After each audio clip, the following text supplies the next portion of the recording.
Sejam bem-vindos a mais uma edição do nosso podcast, desta feita uma edição para avaliar esta primeira semana de volta à França. Hoje temos aqui novamente duas pessoas, o Miguel Lopes. Olá. E o Rodrigo Casinha. Olá.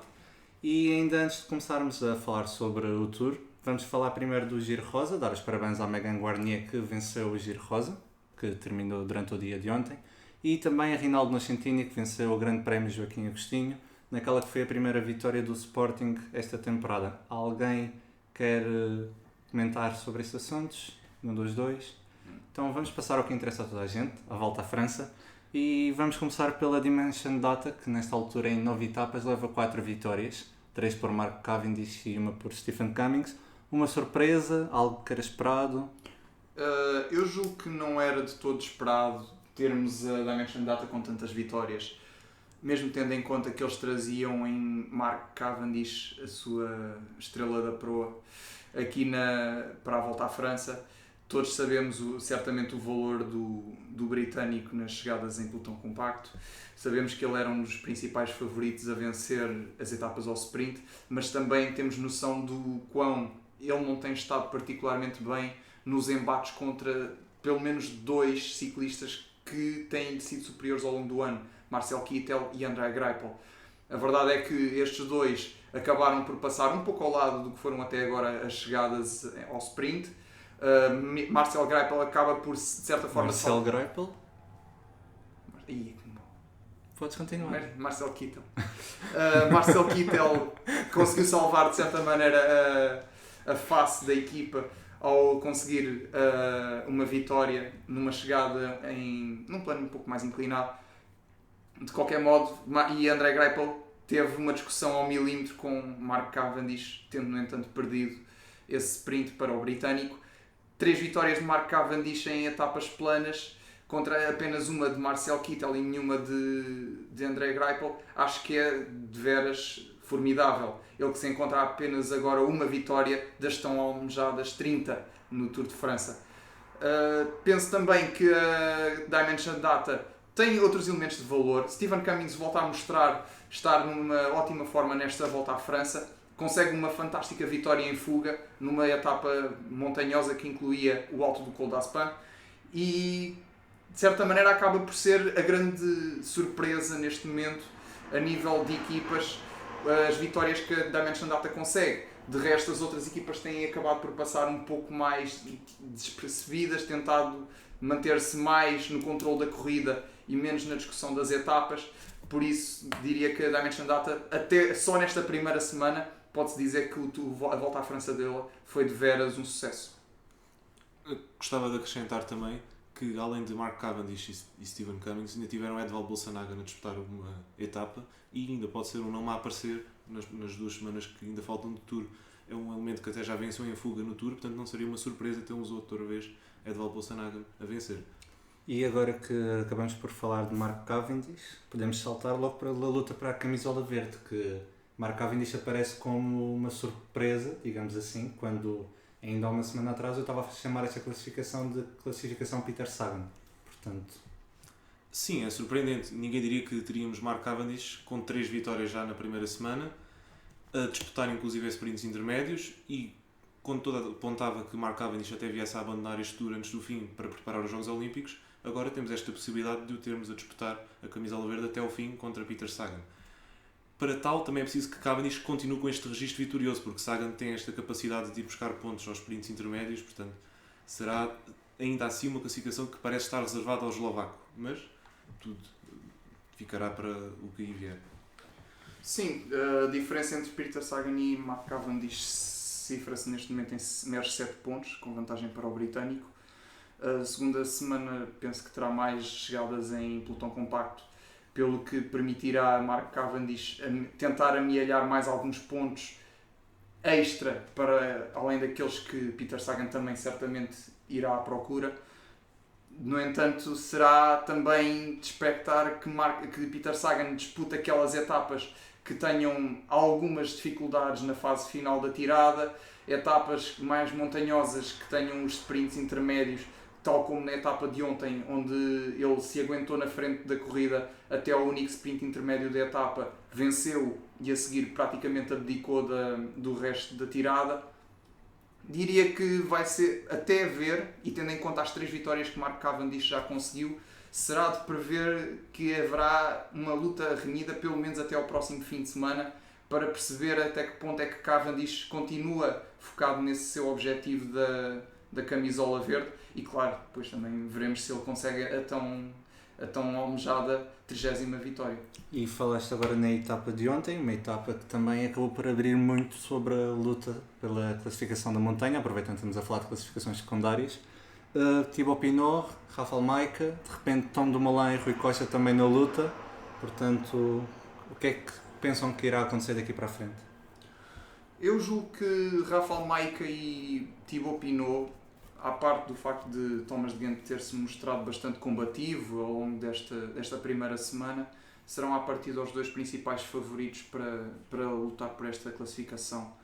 O facto de serem ciclistas com, nesta fase, estarem mais propensos a aguentar 3 semanas a alto rendimento, de serem ciclistas que normalmente têm melhores resultados nas montanhas mais duras, faz-me acreditar que serão à partida os principais favoritos a disputar entre si esta classificação. Thomas de Gendt teve uma excelente primeira semana, mostrou-se a muito bom nível, a disputar com eles as várias montanhas. Infelizmente ontem, por exemplo, viu-se no final da etapa que já não havia pernas para o belga aguentar as 2 últimas subidas, e como tal acabou por perder pontos preciosos nessa classificação, tanto para Rafael Maika, que acabou por fechar a etapa em 3º lugar, como Thibaut Pinot, que fechou a mesma etapa em 6º lugar. O simples facto desses 2 terem disputado essa penúltima subida e ainda terem conseguido pontuar bastante bem no Alto de Arcalis, faz com que eles sejam neste momento os grandes candidatos a disputar essa classificação. Rui Costa não tem de todo entrado nesta guerra, tem-se mostrado bastante reservado ao longo desta primeira semana. Apenas ontem o vimos a um bom nível, esteve particularmente assertivo na parte final da tirada, na última subida, conseguiu fechar em 2º lugar, só lhe faltou a ele e a Rafael Maika alcançar o vencedor Tom Dumoulin, mas penso que não é de todo esta luta que Rui Costa procura. O facto de ele ser neste momento 4º classificado da classificação da montanha não indicia senão aquilo que ele fez na tirada de ontem. Até lá, Rui Costa não tinha praticamente pontos na montanha, mal tinha conseguido inserir-se nas fugas do dia, e portanto eu não acredito que ele seja um nome a considerar para esta disputa. No entanto, gostava também de acrescentar um nome, Chris Froome. O britânico já mostrou que também está com ganas de disputar algumas contagens de montanha, e, havendo ainda chegadas em alto como no Mont Ventoux, ele poderá aí amelhar bastantes pontos que o colocarão nessa luta. O ano passado ganhou quase que sem querer esta classificação, portanto poderá ser ainda um nome a baralhar as contas a Thibaut Pinot e a Rafael Maika. E agora que voltas a tocar em Chris Froome, estamos a falar imenso de ciclistas britânicos, e os ciclistas britânicos estão a dominar este Tour. Temos o Cummings a ganhar uma etapa, Cavendish a ganhar outras 3, Froome de amarelo a ganhar uma etapa, Adam Yates de camisola branca, Mark Cavendish de camisola verde. A Team Sky um nível acima das outras equipas até o momento, portanto É quase como dizer que esta volta à França está a trazer ao de cima o melhor do ciclismo britânico. E tem sido um hábito nos últimos 5 anos, 4 anos, basicamente, o Tour de France ser um Tour de Bretanha quase. Portanto, não sei, vem as próximas 2 semanas a continuar assim este ritmo para os ciclistas britânicos, vai haver aqui uma revolução e os ciclistas britânicos vão desaparecer do nada. Eu não creio. Eu creio que o Adam Yates vai continuar a lutar pela juventude, é um dos nomes mais fortes para essa classificação. Creio que continuaremos a ter Mark Cavendish na disputa das chegadas ao sprint e da camisola verde, e o Chris Froome é sempre um nome incontornável, continuará a lutar pela amarela, será um dos nomes em maior destaque, de certeza. O ciclismo britânico está de muito boa saúde nos últimos anos, apareceram nomes como Bradley Wiggins, como Chris Froome, como Geraint Thomas, portanto é normal este ressurgimento de ciclistas britânicos ao mais alto nível. E antes de passar a palavra para o Miguel, pegando também nos ciclistas britânicos, Adam Yates foi protagonista de um dos momentos caricatos deste Tour e que até agora estão a marcar esta primeira semana de competição. Sim, Adam Yates tem-se mostrado bastante bem nesta edição e um dos momentos mais caricatos e quiçá infelizes desta volta à França acaba por ser na etapa de anteontem, quando Adam Yates, após a descida do Col d'Aspin, tem o azar de apanhar com o pórtico do último quilómetro literalmente à frente. Quando ia a passar à entrada do último quilómetro com vantagem para o grupo dos restantes favoritos, o pórtico cai à frente, provoca a queda do britânico.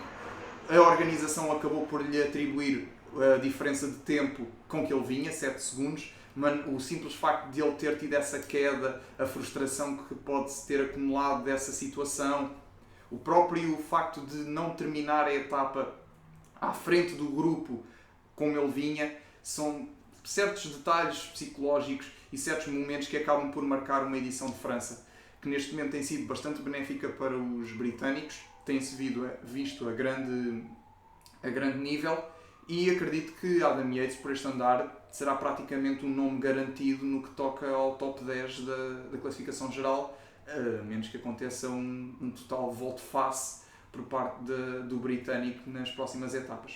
E continuando a falar dessa mesma etapa, foi uma etapa em que tivemos outro momento que é raro de se ver no Tour. Foi a etapa em que vimos Greg Van Avermaet de camisola amarela em fuga, que não é um momento que se veja todos os dias.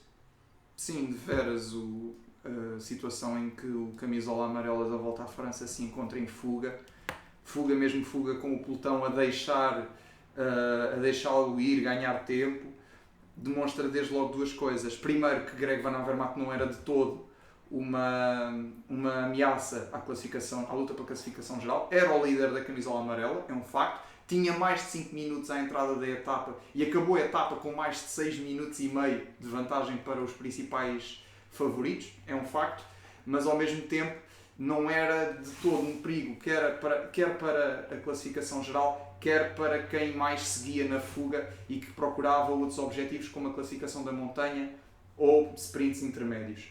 É uma situação rara, eu pelo menos não me lembro de alguma vez ter testemunhado isso, a não ser desta vez. Eu tenho ideia que Turachov chegou a andar fugido de amarelo, não tenho certeza, não é ninguém campeão do mundo.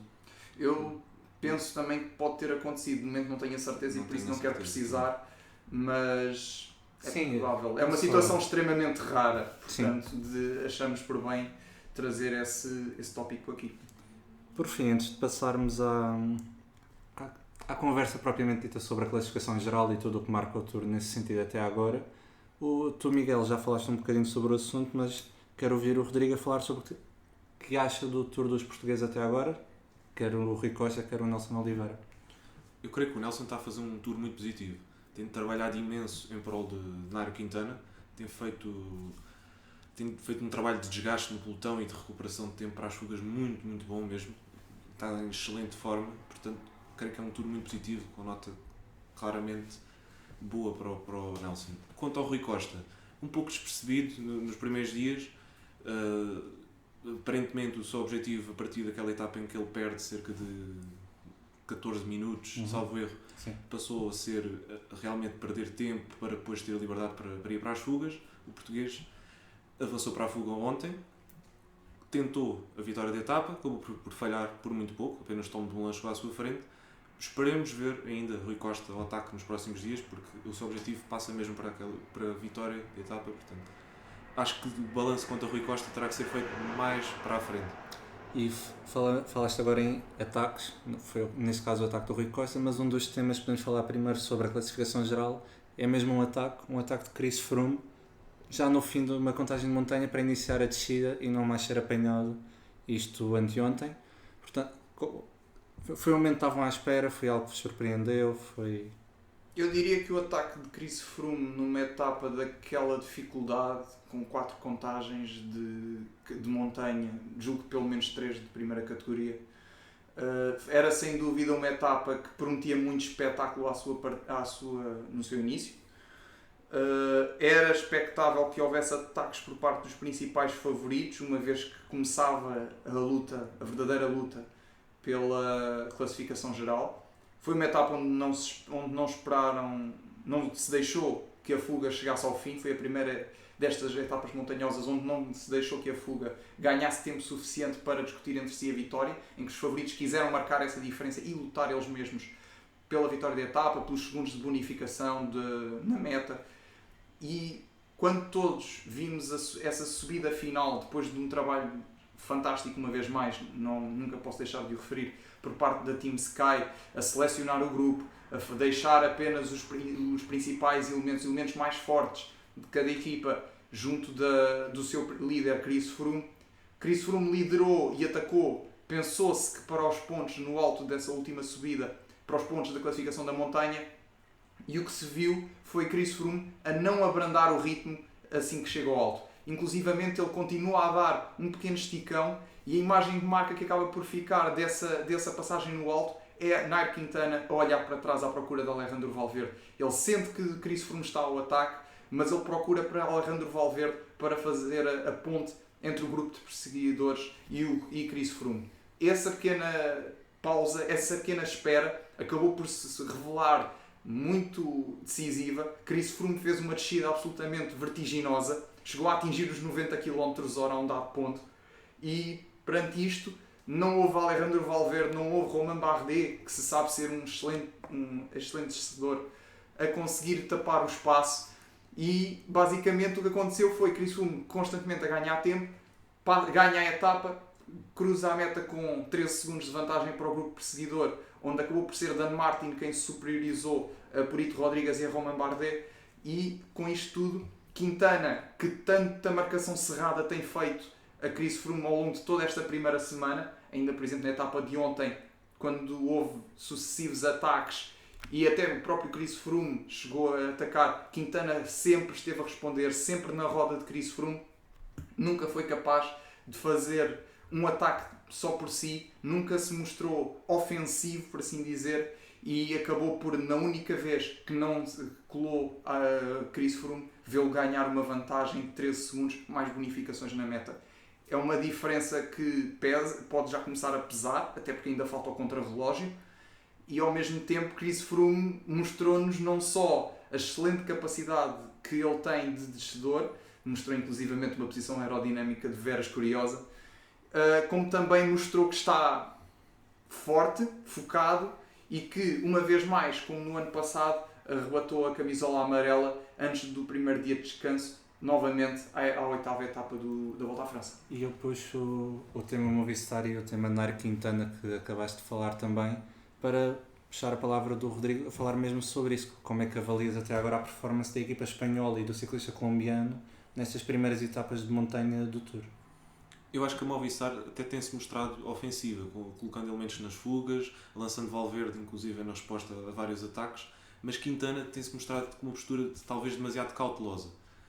Eu creio que Quintana está à espera da terceira semana onde costuma fazer a diferença, mas isso pode-se vir a verificar como demasiado perigoso para o colombiano. Não sei se... De facto, é um facto que Nairo Quintana, neste momento, está há muito menos tempo do que costuma estar nesta altura de Chris Froome. Mas também é um facto que falta um contrarrelógio, que falta uma cronoescalada e que Chris Froome, neste momento, também pode estar a apontar com o pico de forma para um pouco mais tarde do que o habitual no Tour. Portanto, o Quintana está a jogar com demasiadas variáveis neste momento e pode estar a pôr em risco a vitória final no Tour. Não sei se o Miguel quer acrescentar mais alguma coisa. Eu pessoalmente, e como é óbvio, na altura eu mencionei, antes da Volta à França começar, eu acho que Nairo Quintana é favorita na terceira semana a marcar a diferença nas montanhas. Eu pessoalmente acho que ele é um trepador tão forte como Chris Froome. Não sei até que ponto será inferior, não acho que seja assim inferior. Também não creio que seja muito superior. Acho que eles a nível de montanhas estão relativamente equiparados. Mas Nairo Quintana tem a desvantagem de não ser tão forte no contrarrelógio. O contrarrelógio esse que vai agora aparecer na terceira semana não é um contrarrelógio totalmente plano, portanto, à partida Nairo Quintana poderá vir a minimizar as perdas, mas não deixa de ser verdade que o que se espera para esse contrarrelógio é que Chris Froome venha a colocar mais pressão sobre Nairo Quintana, venha a ganhar mais tempo colocando assim a pressão sobre o colombiano para fazer aquilo que já era expectável ele fazer, que era fazer uma terceira semana de ataque, uma terceira semana ao mais alto nível na montanha e que consiga ganhar tempo a Chris Froome. Mas a questão que fica no ar é sempre a mesma. Por que razão Nairo Quintana está neste momento só a responder a Chris Froome? Porque é que Nairo Quintana não procura ele mesmo, nesta fase já matinal, chamemos-lhe assim, da volta à França? Porque é que não está a tentar procurar fazer diferença já numa primeira semana e meia? Está a tentar só seguir Chris Froome, seguir o ritmo, manter as diferenças de tempo o mais pequenas possível. Não está a colocar a possibilidade de Chris Froome depois ser capaz de lhe fazer o mesmo na terceira semana, sendo que aí Chris Froome já terá a vantagem do tempo, quer do contrarrelógio, quer da vitória que já conseguiu.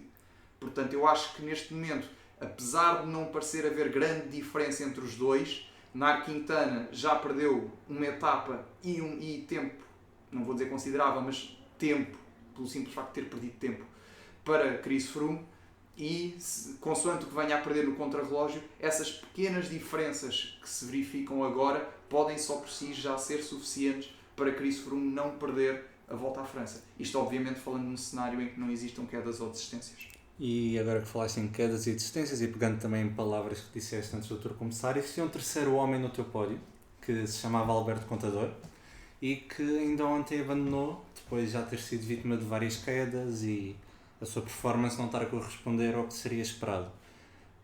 Esperavam ver o Contador a abandonar depois de todos os problemas, esperavam ver o Contador continuar no tour em busca de uma vitória, quer nos Pirineus, quer nos Alpes, esperam ver o Contador na Vuelta. O que é que esperam a partir deste momento para o ciclista espanhol, que ainda está na incerteza se termina a sua carreira este ano ou não? Podemos desde já dizer que o Alberto Contador teve uma primeira semana desastrada, completamente para esquecer. Quando um ciclista coloca o seu objetivo de época e foca todo o seu treino, toda a sua preparação para uma corrida, e ao primeiro dia dessa corrida, que é de 3 semanas, não é de uma semana, é de 3 semanas, tem uma queda feia mesmo, que deixa marcas, deixando o ciclista fragilizado e em dificuldade física e até mesmo anímica para os dias que se seguem, é de veras frustrante. A imagem que acaba por ficar de Alberto Contador neste tour são as imagens de sofrimento, de dor nestas últimas etapas montanhosas e a reação que ele tem do abandono da corrida no dia de ontem, ainda antes de chegar à zona de abastecimento. A verdade é que Alberto Contador caiu no primeiro dia, não obstante isso volta a ter uma queda no segundo dia, embora menos grave, e depois a partir daí cada etapa que surgia um mínimo de dificuldade, a começar logo na etapa ganha por Peter Sagan, seu colega de equipa e campeão do mundo. A partir daí Alberto Contador, qualquer dificuldade que a etapa apresentasse, maior ou menor, ele nunca conseguia acompanhar os favoritos até à meta. Houve algumas etapas em que ele aparentava estar um pouco melhor, em que ele conseguia minimizar as perdas de tempo, mas a verdade é que Alberto Contador foi constantemente mostrando uma capacidade de sofrimento e de dor muito grande, e os sinais apresentados ao longo de toda a etapa de ontem, pelo menos até ao seu abandono, indiciavam nitidamente que ele não estava com capacidade física para se manter com os melhores. Acabou por desistir. Eu pessoalmente penso que terá sido a melhor estratégia por parte quer do ciclista quer da equipa, até porque neste momento tem Roman Kreuziger junto com os melhores, não sei, acho que já terá caído para fora do top 10, mas ainda assim está bem colocado, e tem Peter Sagan na luta Roman Kreuziger é 12º. Pronto, caiu para fora do top 10, é 12º. Neste momento Peter Sagan está obviamente na luta pela verde, continua a ser o principal favorito à conquista da mesma, uma vez que Mark Cavendish, para conseguir fazer a luta, pelo menos precisa de continuar a arrecadar mais etapas, e não sei até que ponto é que os outros sprinters em prova lhe vão continuar a ceder muitas facilidades, peso embora o facto do britânico estar numa excelente forma física. E portanto eu acho que neste momento a Tinkoff tem 2 objetivos nítidos: a camisola verde para Peter Sagan, a camisola da montanha para Rafał Majka, e vai trabalhar em prol desses dois objetivos. Quanto ao futuro de Alberto Contador, certamente o Rodrigo terá algumas luzes daquilo que poderá vir a fazer. Eu creio que Alberto Contador, para além da provável presença na Vuelta no sentido de salvar a época, tem ainda os Jogos Olímpicos, que, caso Alberto Contador venha a estar em condições físicas aceitáveis, poderá apontar também para um bom resultado. É um percurso que até se adequou ao espanhol, não obstante o facto da seleção espanhola estar sempre recheada de estrelas como Alejandro Valverde, Joaquim Rodrigues, entre outros, mas Alberto Contador é sempre um nome incontornável nesse tipo de percursos, portanto será também um homem a ter em conta para os Jogos Olímpicos. Para a Vuelta, caso venha a estar presente, creio que será o maior favorito a vencer. E creio que também terá a possibilidade de igualar o recorde de vitórias de Roberto Heras, se não me engano. Portanto, Tenho a ideia que sim. é sempre uma motivação para o espanhol, para finalizar a época, pelo menos com um resultado que seja mais perto do nível que se espera de Alberto Contador. E antes de avançar para o que vocês preveem das próximas 2 semanas, ainda falta falar sobre surpresas e desilusões até o momento. Quais é que foram para vocês as maiores desilusões até agora? Quais é que foram aqueles ciclistas que marcaram pela positiva? Isto num momento em que tudo indica que o terceiro lugar do pódio irá para uma surpresa e provavelmente para um estreante. Apesar de ainda existirem alguns ciclistas que já fizeram pódio no Tour na luta, como Joaquim Rodrigues ou Alejandro Valverde, a verdade é que a possibilidade de existir um estreante a fazer o terceiro lugar neste Tour é bastante provável. Bem, eu vou falar por parte das principais surpresas, vou deixar o Rodrigo tratar das desilusões. Eu penso que as principais surpresas têm de ser, desde já, Adam Yates, como é óbvio.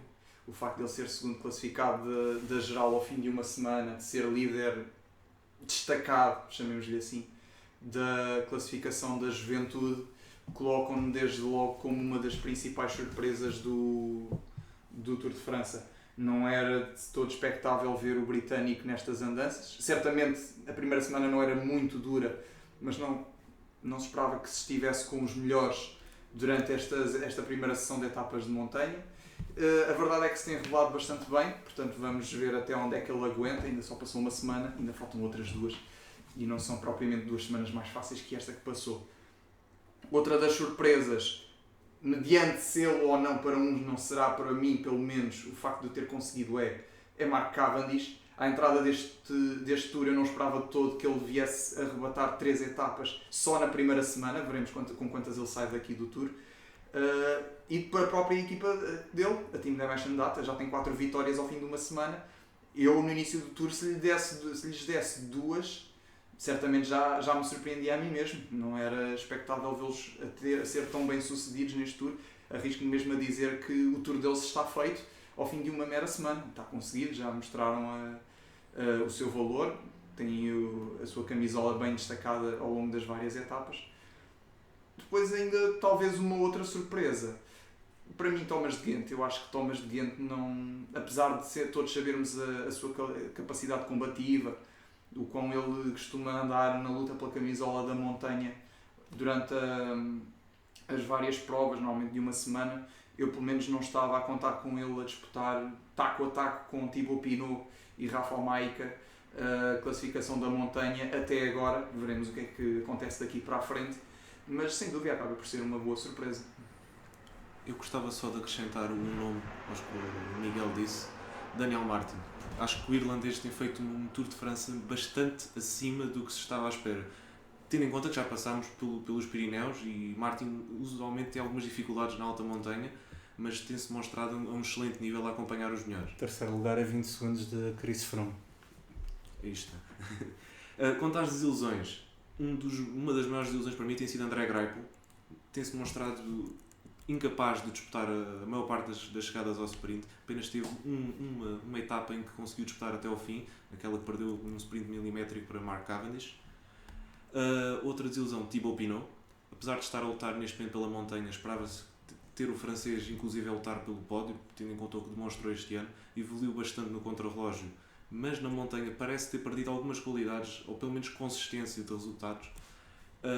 Creio que a montanha pode vir a salvar um pouco este Tour, mas fica sempre a imagem da geral que acaba por ser um pouco deteriorada. Outra desilusão que eu gostava também de avançar é Vincenzo Nibali.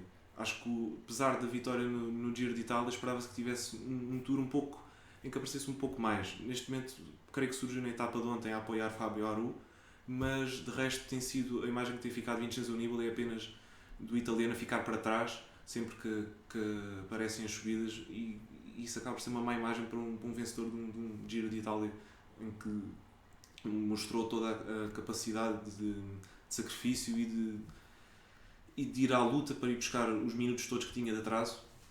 Portanto, creio que estas são as maiores ilusões neste momento. E faltam 2 semanas de Tour, o que é que vocês estão à espera daqui para a frente? É assim, é um bocado complicado agora prever mais do que não seja continuar a ver Froome e Quintana lado a lado ao longo das várias montanhas, a não ser que Froome volte a deixar a Quintana para trás. Vem um contrarrelógio que eu considero que Chris Froome será a partida o grande favorito, a par de Tom Dumoulin, vencedor de uma etapa ontem que mostrou estar em boa forma.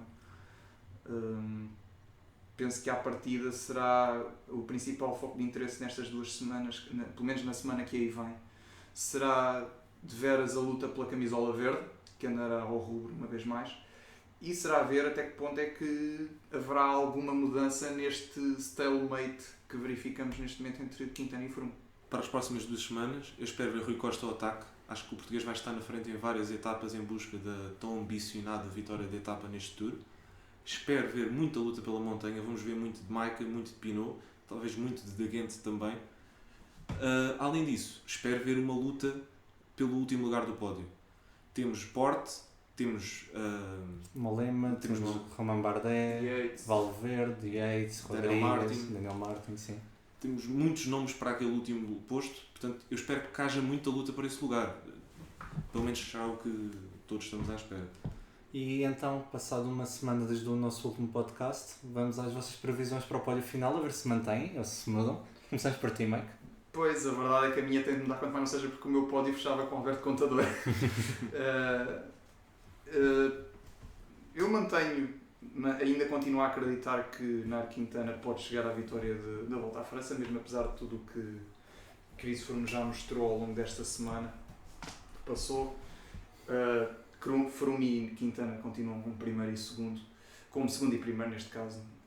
Penso que para o pódio, eu apesar de gostar muito do que tenho visto de Daniel Martin, tenho as minhas reservas no que toca a aguentar 3 semanas no top com os melhores.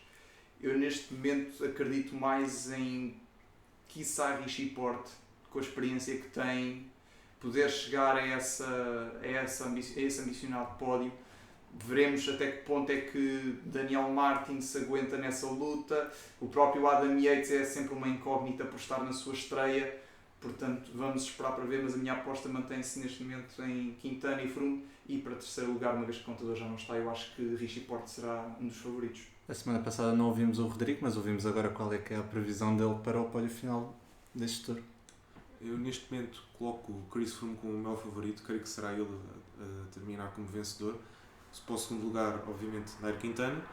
Para o último lugar do pódio, eu creio que neste momento aponto Romain Bardet. Acho que o francês já mostrou capacidade para terminar entre os melhores em 3 semanas. E, ao contrário de Miguel, não creio que Richie Porte tenha a consistência de resultados para figurar num pódio do Tour neste momento. Além dos 2 minutos e 10 já de atraso para o líder da corrida. Veremos. E pronto, quanto a mim, eu a semana passada disse que o primeiro lugar era de Froome, o segundo de Quintana e o terceiro de uma surpresa, portanto não estou muito longe. No entanto, tinha apostado Thibaut Pinot como sendo a surpresa, mas tinha mencionado que iria ser um dos franceses. Terá de ser Romain Bardet a minha aposta neste momento, mas não sei, portanto temos de ver o que irá acontecer daqui para a frente. E então marcamos encontro na próxima semana com um novo podcast. Não sei se o Rodrigo ou se o Miguel querem dizer alguma coisa em jeito de despedida. É quem está a ouvir. Agradecer só a todos os nossos ouvintes e todos aqueles que seguem a nossa revista, que continuem a acompanhar-nos para ver que mais espetáculo teremos ao longo desta Volta à França. Faço pinhas as palavras do Miguel. E, portanto, essas também são as minhas palavras. Luís Pinto, porque mais uma vez esqueci-me de introduzir no início do podcast. Fiquem bem e vemos na próxima semana.